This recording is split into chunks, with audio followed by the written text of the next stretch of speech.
Hey guys, today we're going to be talking about SQL, which stands for Structured Query Language. So I'm going to go ahead and assume that you, the viewer, are also a student like myself. And as a student, it's definitely a bit difficult to get SQL onto your computer. So I'm going to go ahead and teach you and walk you through a super simple way to have access to SQL. So there are two different ways that we can go about this. If you don't want to download anything onto your computer, you can simply look up SQL online. So go ahead and look up SQL online.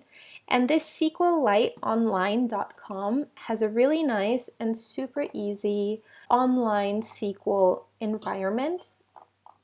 So we can go ahead and do that. The other way is to download SQL from JetBrains, which I personally really enjoy. I think it's a really easy way to have all of your data stored in a nice integrated developing environment. So if you're a student, you can go ahead and create an account by selecting Learning Tools, and under Free Licenses, select Student and Teachers. If you have a university email, just go ahead and sign up using your university email. Go ahead and select Apply Now and input all of the information here. So if you're a student, select Student, select your level of study. This question here is computer science or engineering, your major field of study. The answer doesn't matter to that one. I personally study mathematics, so I selected no and I didn't have any problems with creating my account.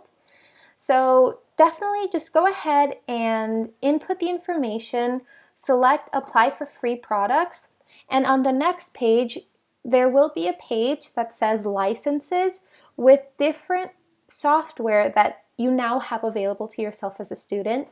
Go ahead and select the data grip option. Once you select the data grip option, you should be brought onto this page here where you can download data grip for your computer. So if you have Windows, go ahead and select the Windows button, then download. If you have Mac, if you have Linux, go ahead and do that. I personally use a Mac, so I downloaded it and it should be downloading soon. Here we go. So go ahead and open it and go through the sign-in process. You might have to sign in using the login information that you have on your JetBrains account, and you might also need the license number that you were provided also under your JetBrains account. So yeah, go ahead and do that, and then in the next video we will talk about how to set up a table and how to set up a SQL server for you to work with.